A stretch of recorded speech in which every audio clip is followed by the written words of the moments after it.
Oke, kita lanjutkan. Jika diketahui kelarutan garam, ini ada Pb3 PO4 2 kali. Kalau kita uraikan berarti senyawa sukar larut ini atau senyawa jenuh ini terdiri dari ion Pb dan ion fosfat. Berarti Pb-nya di sini 2+ ya. Ion Pb-nya ada 3, ion fosfatnya ada 2 per molekul. Nah, sekali lagi kalau jumlah Pb 3 PO4 2 kali yang dapat larutnya itu sejumlah S, berarti konsentrasi ion Pb2+ dan PO4 3- masing-masing 3S dan 2S. Jadi nanti di saat jenuh atau jumlah maksimalnya bisa larut, kita bisa hitung KSP-nya.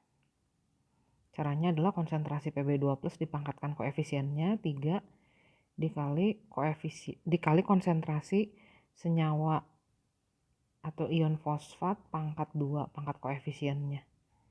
Jadi 3S pangkat 3 dikali 2S pangkat 2. Nah, ini jadi 108 S pangkat 5. Berikutnya kita punya larutan jenuh XY2 yang KSP-nya diketahui.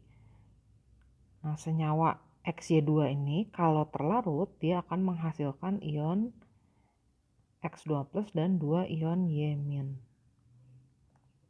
Kita ditanya berapa konsentrasi ion Y-nya. Nah, dalam keadaan setimbang, kalau jumlah XY2 yang terurainya adalah sejumlah S dan jumlah mol-molnya adalah M mol per liter, berarti konsentrasi ion Y- pada saat setimbang adalah 2S mol per liter.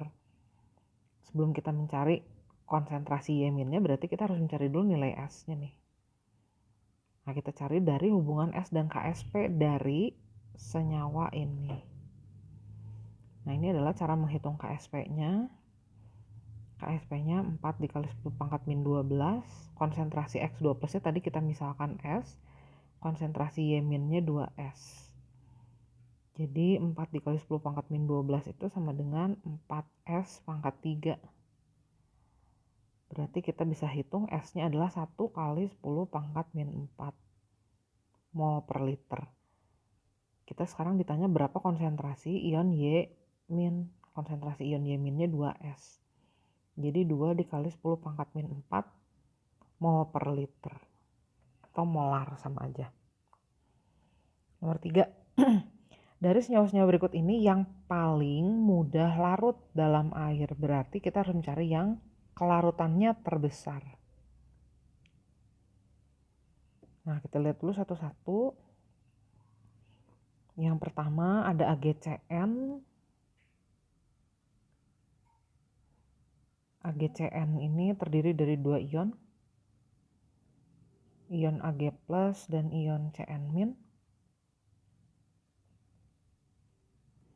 Kalau kita mau hitung KSP-nya, ini akan sama dengan konsentrasi Ag+ dikali konsentrasi Cn-. Nah, kalau masing-masing kita anggap pada saat setimbang konsentrasinya adalah S mol per liter. Jadi kita bisa hitung berapa nilai S-nya kurang lebih dari sini. KSP-nya 1,2 dikali 10 pangkat min 16. Jadi S-nya 10 pangkat min 8 akar 1,2. Nah, nanti kita bandingkan dengan senyawa yang lain. Nggak usah dapat angka pastinya, nggak apa-apa. Yang B, senyawanya MgOH 2 kali. KSP-nya 1,2 dikali 10 pangkat min 12. MgOH 2 kali ini terdiri dari 2 ion. Kalau udah bisa atau udah tahu hubungan antara kelarutan dan hasil kali kelarutannya, boleh langsung. KSP-nya ini 4S pangkat 3. Dapat dari mana sih? Kalau mula-mula MgOH 2 kalinya jumlahnya M dan terlarut sejumlah S, maka nanti ion Mg2+ yang terbentuknya itu adalah S mol per liter dan OH-nya 2S mol per liter. Jadi KSP-nya bisa kita hitung dalam S.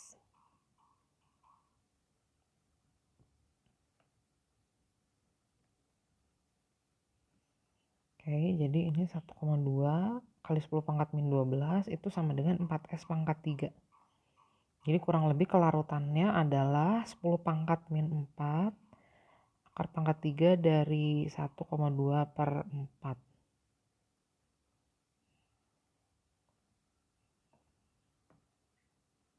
Pilihan C, senyawa sukar larutnya AgIO3, KSP-nya 4 kali 10 pangkat min 12. Nah, AgIO3 ini terdiri dari berapa ion? Kalau bingung, kita uraikan dulu aja. Jadi ion Ag dan ion iodat atau ion IO3-. Kalau dalam kesetimbangan jumlah yang bisa larut kita misalkan sejumlah S, berarti konsentrasi masing-masing ionnya sama. Hubungan S dan KSP-nya adalah KSP itu sama dengan S kuadrat. Nah, KSP-nya tadi udah dikasih tahu tuh di pilihan jawaban 4 kali 10 pangkat min 12. Jadi kita bisa hitung kelarutannya 2 kali 10 pangkat min 6 mol per liter. Pilihan jawaban D, mangan 2 hidroksida, KSP-nya 1,9 kali 10 pangkat min 13. Ini juga sama kan 3 ion. Kalau 3 ion berarti hubungan S sama KSP-nya, KSP itu sama dengan 4S pangkat 3. Dapat dari mana? Dari pemisalan. Kalau jumlah MnOH2 kali yang terlarutnya sejumlah S mol per liter, berarti jumlah konsentrasi Mn2+ dan OH- masing-masing S dan 2S. Kalau udah bisa boleh langsung skip aja.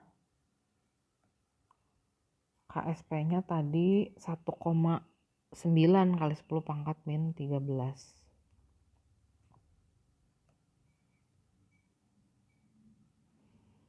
Ini kita boleh jadikan 190 kali 10 pangkat min 15 aja ya. Supaya S-nya bisa langsung dihitung maksudnya.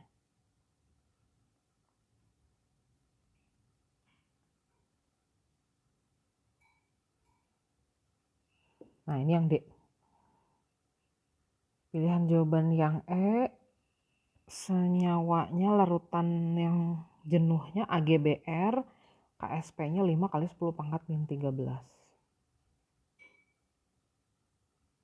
AgBr ini kelihatan ya, terdiri dari 2 ion, berarti KSP-nya akan sama dengan S kuadrat nih. Kalau kita misalkan jumlah AgBr yang terlarutnya sejumlah S mol per liter, berarti konsentrasi ion Ag plus dan Br minnya masing-masing sama sejumlah S. Jadi KSP-nya sama dengan S kuadrat. KSP-nya 5 kali 10 pangkat min 13.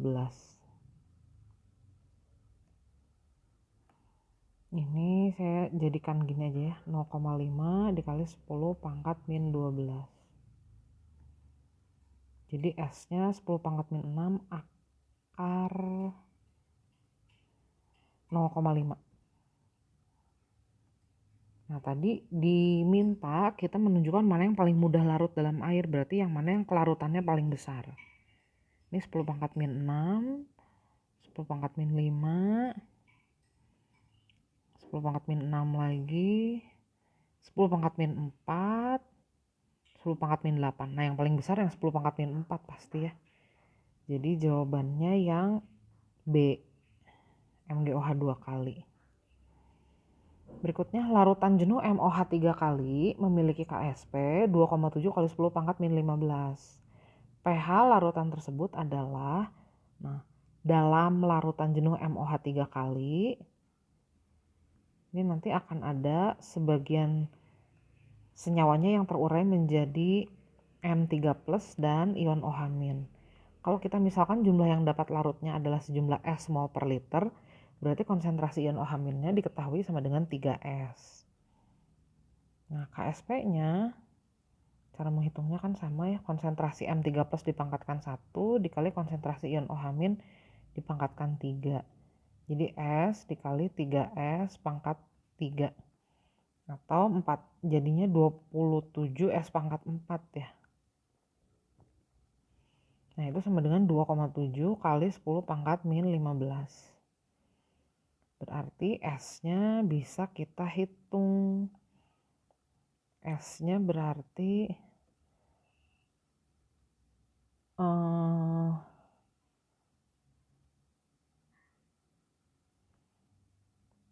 S pangkat 4-nya 10 pangkat min 14.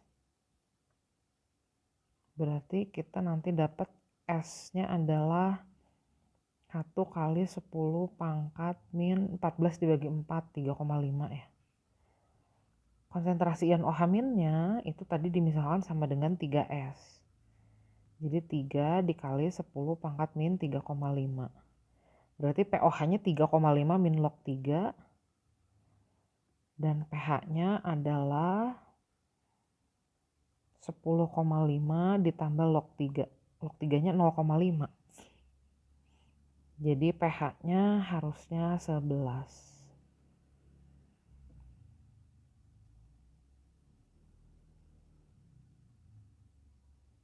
Oh sorry. Ini harusnya 10 pangkat min 16 ya. Sorry. Ini ada loh jawabannya. Ini S-nya jadi 1 kali 10 pangkat min 4.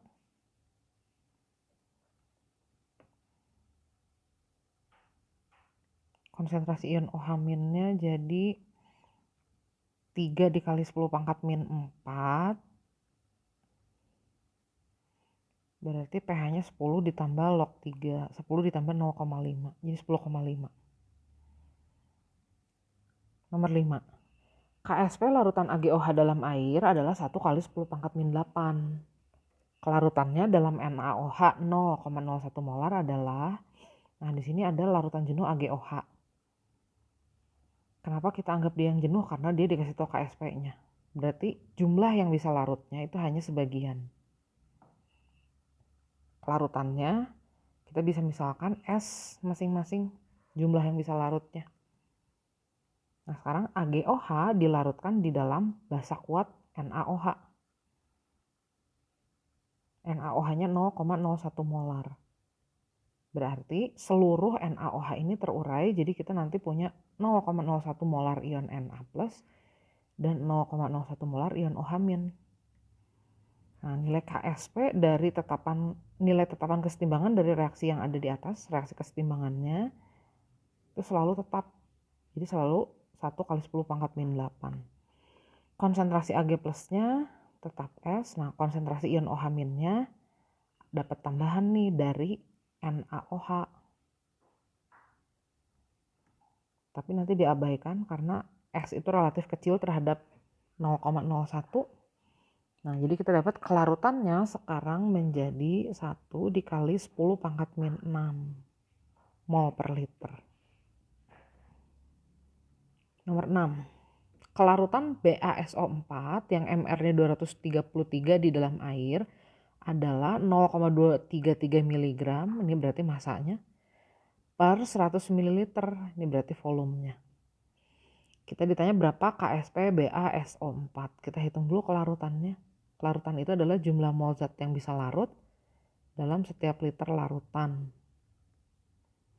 Jumlah molnya itu adalah massa dibagi MR. Masanya saya biarkan dalam satuan miligram karena volumenya juga mililiter. Dari sini kita dapat kelarutan BaSO4-nya adalah 1 kali 10 pangkat min 5 mol per liter atau milimol per mililiter sama aja. Nah, sekarang kita ditanya berapa KSP-nya.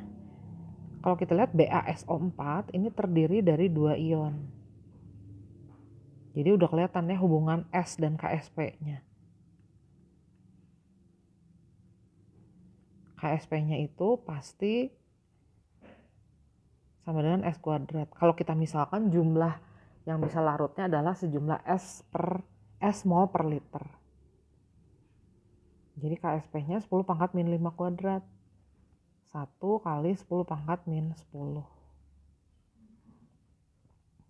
Nomor 7, larutan MgOH2 kali akan lebih banyak mengendap atau akan sukar larut jika ke dalamnya ditambahkan. Nah, ini kita cari aja yang punya ion senama, karena ion senama itu akan mengurangi kelarutan. Makin banyak ion senama, nanti kelarutannya akan makin turun. Dalam MgCl2 nanti kita akan memperoleh ion senama Mg2+ yang konsentrasinya 0,1 molar.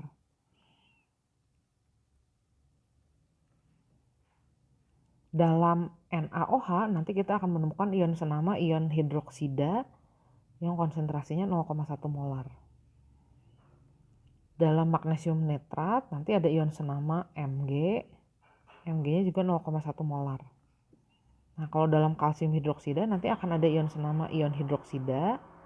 Ion hidroksidanya ada 2 per molekul nih. Jadi konsentrasinya 0,2 molar.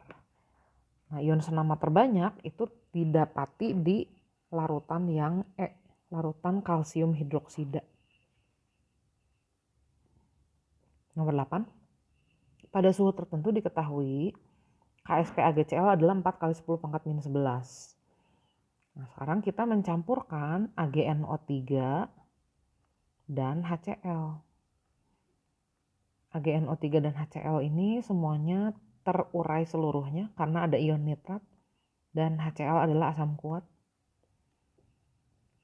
AgNO3-nya kalau dihitung berarti ini 0,4 milimol. HCl-nya kalau kita hitung ini adalah 100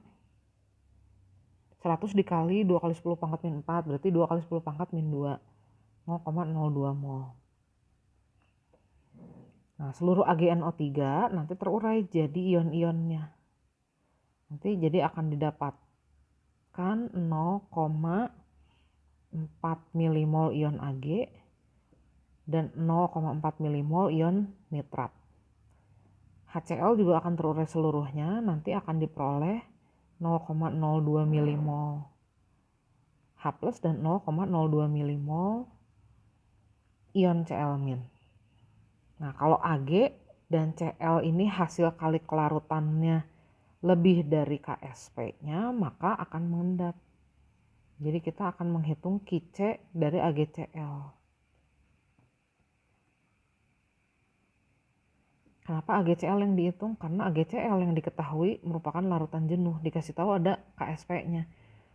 Ini artinya jumlah yang bisa larut maksimalnya pada saat jenuh itu bisa dilihat dari persamaan ini. Nah, konsentrasi Ag plusnya berarti kita hitung jumlah mol ion Ag plus 0,4 milimol dibagi volume total campurannya 200 ml. Konsentrasi ion Cl minnya 0,02 milimol dalam 200 ml. Nah, kalau dihitung ini Qc-nya nanti adalah 2 kali 10 pangkat min 3 dikali 1 kali 10 pangkat min 4. 2 kali 10 pangkat min 3 dikali 1 kali 10 pangkat min 4. Jadi 2 kali 10 pangkat min 7. Sementara KSP-nya 4 kali 10 pangkat min 11. Jadi Qc-nya lebih besar dari KSP. Berarti akan terbentuk endapan.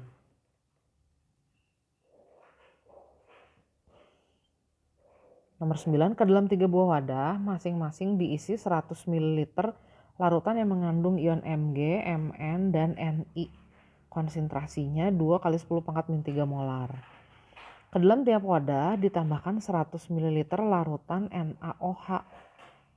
Nah, kita ditanya mana yang mengendap. Pertama, kita cek dulu aja Qc-nya. Qc siapa? Qc MgOH2 kali aja dulu. Nah, MgOH2 kali ini kalau terurai dia akan menghasilkan ion Mg2+ dan ion OH-.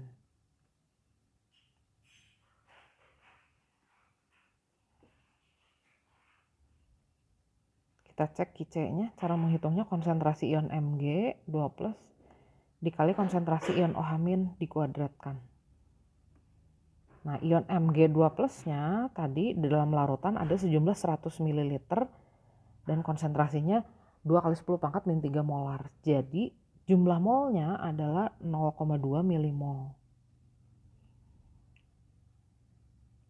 Ion OH- itu diperoleh dari NaOH 100 ml 2 kali 10 pangkat min 4 molar, jadi 0,02 milimol. Volume total campurannya di sini 200 ml. Nah, ini kalau dihitung jadi 2 dikali 10 pangkat min 3 dikali ini 1 kali 10 pangkat min 4 dikuadratkan jadi 1 kali 10 pangkat min 8. Q-nya jadi 2 dikali 10 pangkat min 11. Kita bandingkan dengan KSP. KSP-nya di sini 1,8 dikali 10 pangkat min 11. Lebih besar Q-nya. Nah, berarti MgOH 2 kali mengendap. Nah, nanti nilai Q senyawa yang lain juga akan sama nih. Karena konsentrasinya sama ion plusnya. Kalau ini kita ganti jadi Mn, sama juga. Q-nya juga 2 kali 10 pangkat min 11. Kita bandingkan. 2 kali 10 pangkat min 11 tetap lebih besar daripada KSP MnOH 2 kali. Jadi MnOH juga mengendap. Nah, kita kalau ganti jadi Ni juga pasti nanti sama. Karena kebetulan semua konsentrasinya sama. Q-nya juga tetap 2 kali 10 pangkat min 11. Nah, ini juga tetap lebih besar daripada KSP-nya. Jadi NiOH 2 kali juga mengendap. Kalau gitu jawaban yang paling tepatnya adalah E. Nomor 10. Jika 5 macam zat sukar larut A2B, A2B3, AB3 dan AB mempunyai KSP yang sama, maka urutan dimulai dari larutan yang paling mudah mengendap atau yang S-nya paling kecil yang mana? Nah, kita bisa lihat dari hubungan S dan KSP aja nih. A2B kan 3 ion, berarti KSP-nya itu sama dengan 4S pangkat 3. A2B3 5 ion, berarti KSP-nya 108S pangkat 5. AB3 4 ion, berarti KSP-nya 27S pangkat 4. AB hanya 2 ion, jadi KSP-nya S kuadrat. Nah, pangkat pembagi paling kecil itu adalah AB. Jadi nanti pasti KSP-nya akan dibagi dengan pangkat yang paling kecil. Jadi nanti S yang paling kecilnya akan dimiliki oleh AB.